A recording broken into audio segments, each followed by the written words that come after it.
Tracy. Good morning, all. My name is Glendy McDaniel, and I'm the document assistant for student records. We have lots to cover today, so let's get right to it. This coming cycle, the records transmittal IT-37 will be sent to the schools by February 2022.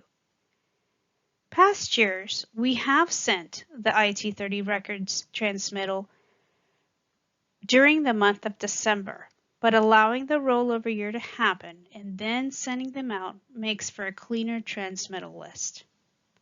Because this task can be intricate, we have created a step-by-step checkoff list of what needs to be done before sending your records to Wilton Woods.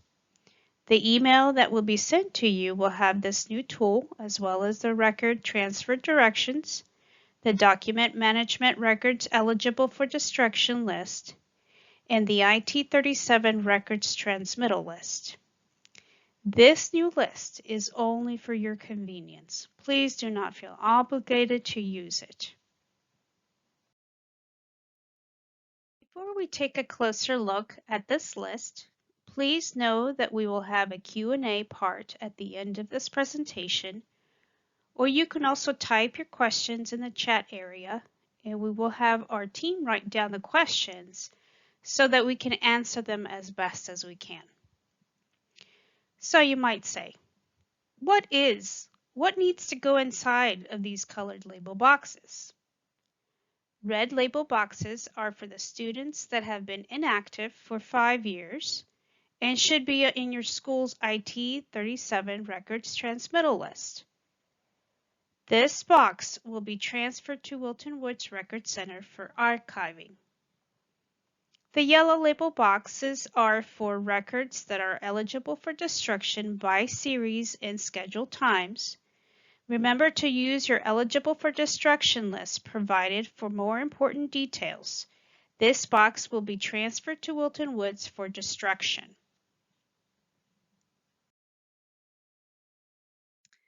On this slide, you will see the red and yellow label boxes checkoff list. You will see all the forms that will be sent to you, as well as the beginning part of our checkoff list. Let's begin.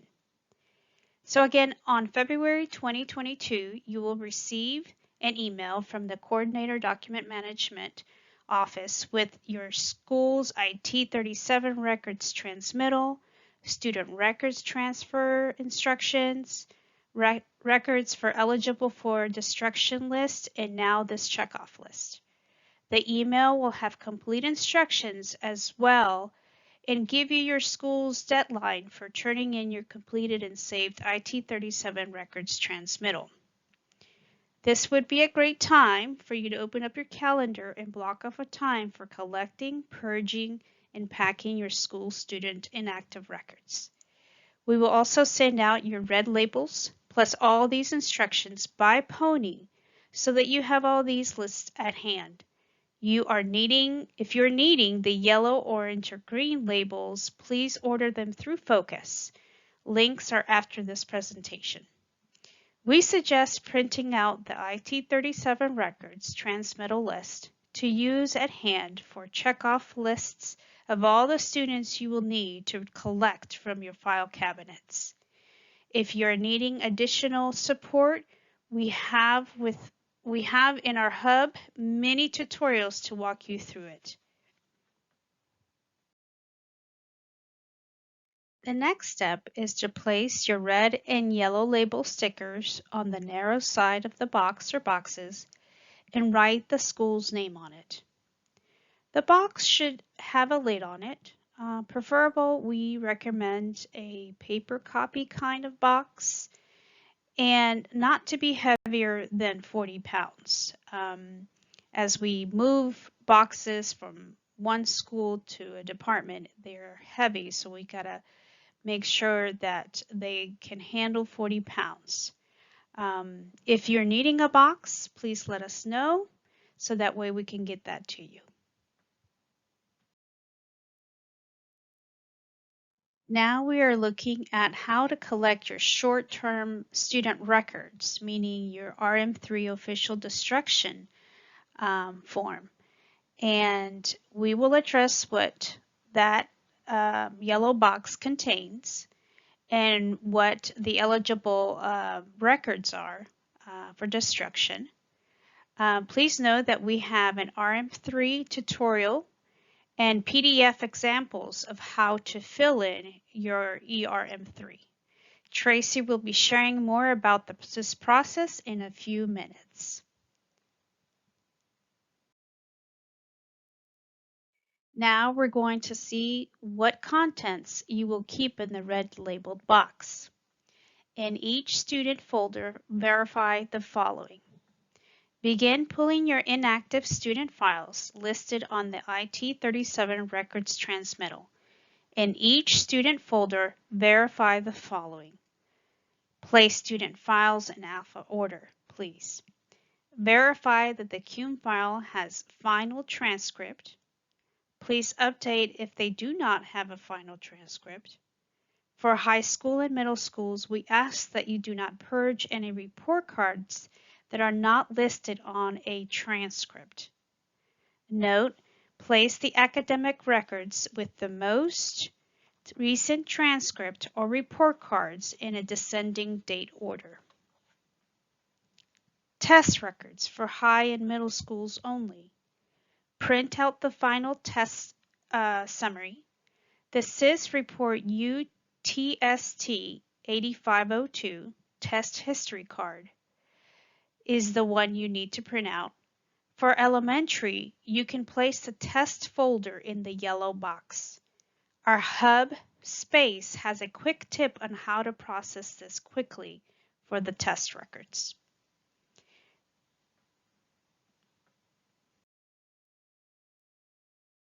The blue health folder contains the students' immunizations. Please only send the immunization records. We do not need student medication authorized forms, student clinic cards, and medical assessment forms, nor health information progress notes. These documents should go in your yellow box. Records for access disclosure. FCPS uses SS-SE94 and SS-SE79 forms for record of disclosure of student records. And for high school, the consent for release of student transcripts for college entrance, IS-111. Please keep these forms. The directory and commercial opt-out form. This opt-out form also keeps us from releasing or not releasing the student's information in our department as well. Legal name change. Please place in the yellow labeled boxes any custody, divorce, parent marriage, license documentation. We only need the legal name change document. Keeping the FCPS registration forms and termination records helps us to know the start date of each student. We also can see if there's a name change. If they don't have a legal name change, we can use this registration form for help in that area. Now I'm going to turn this over to Tracy for the eligible records for destruction process, which is the yellow boxes, and she will explain everything to us. Thank you. Tracy? Thank you, Glendy.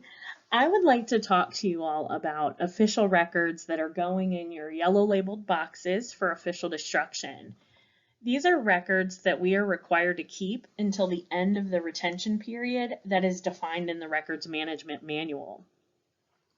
We also have to complete the electronic RM3 certificate of destruction before we can shred the records. Keep in mind that the retention period goes until the end of the fiscal year, June 30th, for most records, so we must maintain them and be able to access the records while we still have them. We advise you to keep the records in alphabetical order as you're cleaning out your files and filling your yellow labeled boxes for destruction. This will help you locate the records if you do end up getting a request for them before they're destroyed. We get many questions about what goes in the yellow shred box, and we are here to help you, so please don't hesitate to reach out if you do have questions. As we've done in previous years, when we send out your transmittal forms, there will be an attachment that is the end of year guidance document with details on the types of records eligible for destruction. We will also post this on the document management page on the Employee Hub. We've listed here some of the common types of records that will be purged from your student records. Preschool and Head Start records have a retention of 5 school years, and those will go in your yellow shred. For elementary schools, I also want to mention the reading folders or DRAs. The retention for these types of records is 1 year after a student either withdraws or is promoted to middle school. So keep that in mind. Records that have a retention of 5 years after graduation or withdrawal include most of your special service records, things like IEPs, 504 plans, AAP folders. For elementary students, it's also going to include your testing folder. Discipline records are a little different. They have a retention of 5 years after the incident, so they don't go by graduation or withdrawal. They go by 5 school years after the incident, and those will go in your yellow shred. When it comes to no-show student folders, if the student has never attended FCPS and does not show up for your school, those can go in with your shred. If the student no-showed at your school, but previously attended an FCPS school, you need to figure out where they went and send those records back. If it was less than 5 years ago, then you'll want to send the record to the last school attended. If it was more than 5 years ago, you can send those over to Glendy McDaniel at Wilton Woods. Please remember when you're sending folders through the Pony to put them in a sealed envelope and use the bright orange records transfer labels. This helps ensure student privacy. Records listed here will also go in your yellow shred 5 years after a student graduates or withdraws from FCPS. We have custody and legal records listed here. Those can be destroyed other than a legal name change. The legal name change should be kept in the CUME folder for long-term retention. Any WIDA or ESOL records will go, as well as health information, medical authorizations, and clinic cards. These records will all be documented on the RM3 Electronic Records of Destruction. A lot of the records in your yellow boxes will all go in one category for student shorter term documentation from the CUME folder, but we will provide a quick reference guide for completing the RM3 when it gets closer to the end of the school year. Keep in mind that the RM3 cannot be entered before the end of the retention period, so that does have to happen in late June or when you return in August. I do recommend when you're packing your yellow boxes, make yourself a note of what's included in the boxes, so when it's time to do the form, you already know what records are in the boxes and the date ranges that are included, and you can just go in and do the form. You could even tape that to the top of the boxes. The date constraints on when you can fill out the form are a requirement from the state level at the Library of Virginia. We have reached out to them and asked for flexibility, but it was denied. So for now, we have to enter the form after the end of the retention period. And just really quickly, I'd like to also mention your green shred boxes that you all are filling throughout the year. Please only include copies or misprints and information that needs to be destroyed to protect student privacy. The green shred boxes should not be used as recycle bins or a place to clean out things like greeting cards or student gifts or other things that we all accumulate in our desk drawers. We do ask that you share that information with others in your school. We realize that you all have such a huge responsibility to our students, and I sincerely thank you for all that you're doing in our schools. Now I'm going to turn this back over to Glendy so she can give you some more information on how the records transfer of your long-term storage will go. Thanks, Glendy.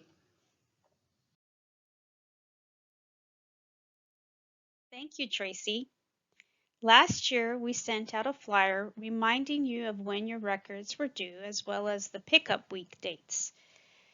It really worked, and we heard many of you saying this is great. So we will continue that flyer this year. The Records Department office will send out a reminder flyer on when your records transmittals are due. The flyer will also show you when your region's pickup week will be. Back to the red label box. Hold on, we're almost done. The printout IT37 records transmittal list that you have used to locate your files and mark down any changes, well, now you will use that information and input it in your IT37 records transmittal Excel sheet. Some changes you might have are missing files, changing any date of birth dates, exit dates, and withdrawal and graduation codes. After editing it, please make sure you save as an Excel, not as a PDF. If you have any remainder or additional files that were not on the IT37 records transmittal list, then you will need to add these to an IT14 transmittal list. The IT14 is an Excel sheet that is empty, and it's for your use for you to input that information of these students. We do have a tutorial on both the IT37 and IT14 transmittal sheets on our Hub website so that you can see how to do it.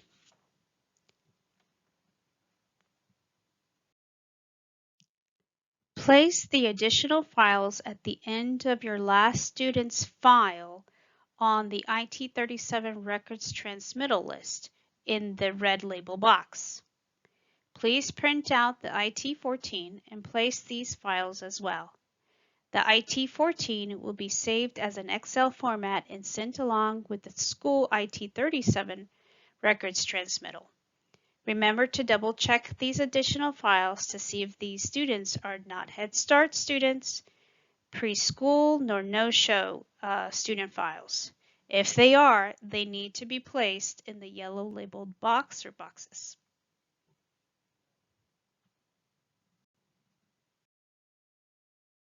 Time and delivery.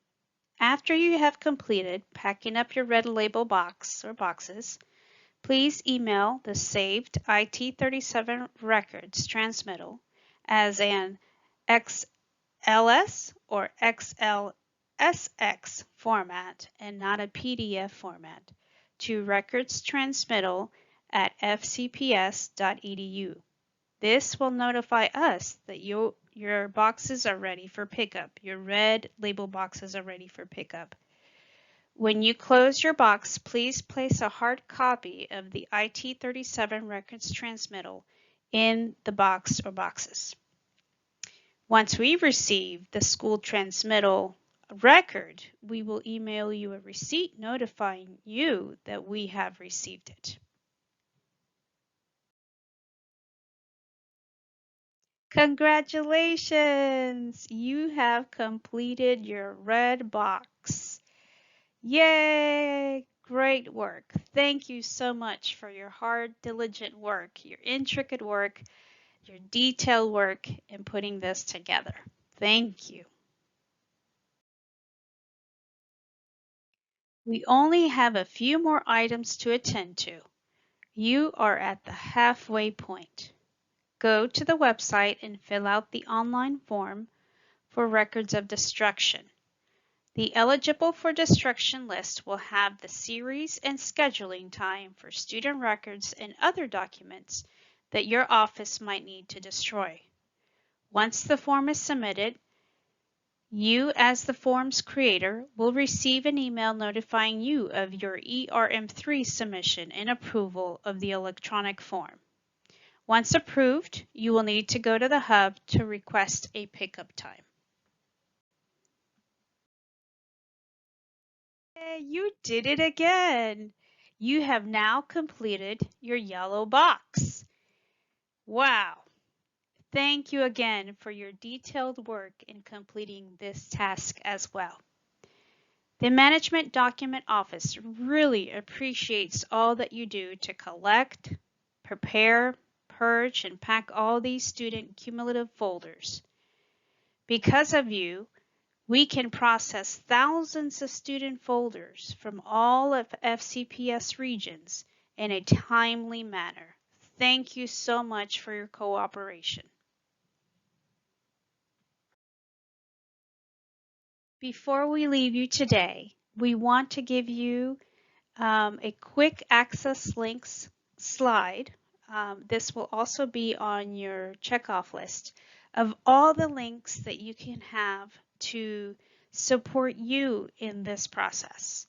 You have RM3 tutorials, like we mentioned, how to fill out a transmittal, IT14 forms, ordering your red and yellow labels, quick tips on how to print out transcripts and report cards, quick tips for printing test history, USTS 8502, the test history card. All these links are on the hub as well to help you get what you need to get done for this process. Again, we thank you so much, and now we are going to go ahead and start our Q&A part of this presentation. Thank you so much, everyone. Thank you.